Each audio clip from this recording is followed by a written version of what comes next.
అధికారులు మీ సమస్యలను పట్టించుకోవట్లేదా? నెలల తరబడి మిమ్మల్ని ఇబ్బంది పెడుతున్నారా? మీ సమస్య పట్టించుకునే వాళ్ళే కరువయ్యారా? ఇంకెందుకు ఆలస్యం? ఇప్పుడే రాష్ట్రంలో ఏ మూల నుంచైనా ఎక్కడి నుంచైనా డిస్క్రిప్షన్లో ఉన్న ఆన్లైన్ గూగుల్ ఫామ్ ద్వారా మీ సమస్యను మాకు తెలియజేయండి. మీ సమస్యను ఒక్క ఫోన్ కాల్తో క్యూ న్యూస్ పరిష్కరిస్తుంది. మరిన్ని వివరాలకు 8490199929 నంబర్ను సంప్రదించండి. పబ్లిక్ వాయిస్, ఇది సామాన్యుడి ప్రశ్నాస్త్రం.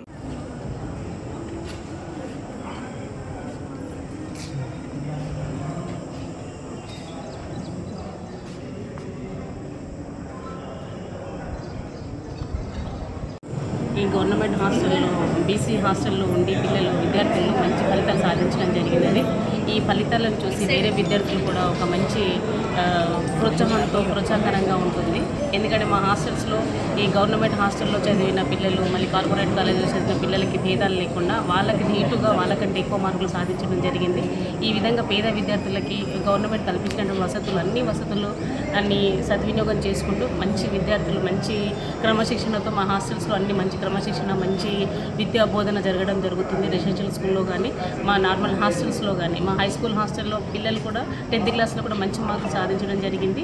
రెసిడెన్షియల్ స్కూల్లో అయితే 100% రిజల్ట్ రావడం జరిగింది. మా దగ్గర జడ్చెర్లలో బాయ్స్ హాస్టల్లో ఉన్నటువంటి విద్యార్థికి 9 అవుట్ అంటే 1000కి 966 మార్క్స్ రావడము, మళ్ళీ 998 మార్క్స్ రావడం అనేది చాలా సంతోషకరమైన విషయము. ఎందుకంటే కొందరు ట్యూషన్లు చెప్పుకుంటూ మా లక్షల ఫీజులు కట్టుకుంటూ ఉన్న తల్లిదండ్రుల వాళ్ళ పిల్లలతో మా పిల్లలు పోల్చుకున్నారే మేము గవర్నమెంట్ ప్రైవేట్లో చదవలేకపోతున్నామే అని బాధపడకుండా పిల్లలు కూడా వాళ్ళతో సమానంగా వాళ్ళకంటే ఎక్కువ మార్కులు సాధించడం జరిగింది. ఇదంతా మా హాస్టల్స్లో ఉన్నటువంటి క్రమశిక్షణ, మా సిబ్బంది మరి మా విద్యార్థులకు మంచి విద్యాబోధన నేర్పించడం, టీచర్లతో కోఆర్డినేషన్ చేసుకోవడము, స్కూల్స్లలో వెళ్ళేసి మరి కాలేజీలకు వెళ్ళేసేసి ఆ టీచర్స్ మా పిల్లలు ఎలా చదువుతున్నారు పేరెంట్స్ మీటింగ్ కూడా వాళ్ళు వెళ్ళడం జరుగుతుంది. ఆ విధంగా క్రమశిక్షణగా చదవడం జరుగుతుంది. ఈ రిజల్ట్ని చూసి మిగతా పిల్లలు కూడా మిగతా తల్లిదండ్రులకు కూడా ఒక ప్రోత్సాహకరంగా వస్తుంది. ఎందుకంటే మా పిల్లలు కూడా హాస్టల్లో రావాలి, హాస్టల్కి వెళ్ళాలి అనేది కూడా తల్లిదండ్రులకు ఒక మంచి ఈ విషయాన్ని తెలిపినటువంటి పిల్లలందరికీ నేను ధన్యవాదాలు తెలుపుతున్నాను. బైపీసీ సెకండ్ ఇయర్లో చదువుతున్నాను. నాకు బైపీసీలో 987 మార్క్స్ వచ్చినాయి. ఈ క్రెడిట్ అంతా కూడా నేను ఎంజేపీ సొసైటీకి అంకితం చేస్తున్నాను. నేను చిన్నప్పటి నుంచి 7th క్లాస్ నుంచి ఎంజేపీలోనే చదివిన. వాళ్ళ సపోర్ట్ వల్లనే నేను ఇన్ని మార్క్స్ తెచ్చుకున్నాను చెప్పగలుగుతున్నాను. మేము మా పేరెంట్స్కి దూరంగా ఉన్నా సరే వాళ్ళు మమ్మల్ని పేరెంట్స్ లాగా చూసుకొని వాళ్ళు ఇచ్చే కేర్ వాళ్ళు ఇచ్చే సపోర్ట్ వల్లనే మేము ఇన్ని మార్క్స్ తెచ్చుకుంటున్నాము. అందుకనే నా క్రెడిట్ మొత్తం నేను మా ఎంజేపీ సొసైటీకి అంకితం చేస్తున్నాను. Thank you.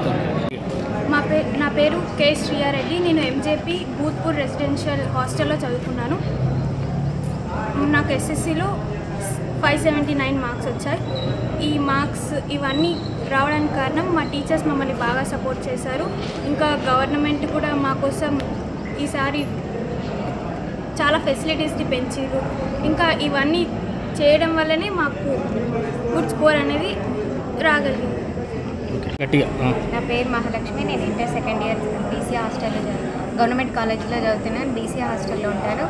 అయితే నార్మల్గా మేము కాలేజీలో చదువుతాం కానీ హాస్టల్కి వెళ్ళి చదవాలి కాబట్టి మాకు బీసీ హాస్టల్ మేడం వాళ్ళు బాగా కేర్ తీసుకొని మమ్మల్ని స్టడీ అవర్స్ మెయింటైన్ చేస్తున్నారు. అలాగే మార్నింగ్ 4 o'clock లేపడం, నైట్ 10 o'clock వరకు చదివిస్తున్నారు. వాళ్ళు కేర్ తీసుకొని మమ్మల్ని చదివిస్తున్నారు. పక్కా స్టడీ అవర్స్ పెడుతున్నారు కాబట్టి మేమందరం మంచి ఫుడ్ పెట్టి చదివిస్తున్నారు కాబట్టి మేమందరం మంచి మార్క్స్ తెచ్చుకొని మంచి పొజిషన్లో ఉంటాం. మేము ప్రైవేట్ కాలేజ్ వాళ్ళే కాకుండా మేము కూడా మంచిగా మార్క్స్ తెచ్చుకుంటామని మేము ప్రూవ్ చేస్తాం. ఉపాధ్యాయుల సహకారం ఎలా చేస్తున్నాం? వాళ్ళందరూ మాకు మంచిగా సపోర్ట్ చేస్తున్నారు. మాకు మంచిగా లెక్చరర్స్ కానీ మా బీసీ హాస్టల్ మేడమ్స్ కానీ అందరూ సపోర్ట్ చేయడం వల్లనే మేము ఇంత మంచిగా చదవగలుగుతున్నాం. నాకు 981 మార్క్స్ వచ్చినాయి. Thank you. క్యూ న్యూస్లో పనిచేయటకు వీడియో ఎడిటింగ్ మరియు SEOలో అనుభవం గల జూనియర్ ఎడిటర్స్ కావాలను సంప్రదించవలసిన నెంబర్ 8688926084.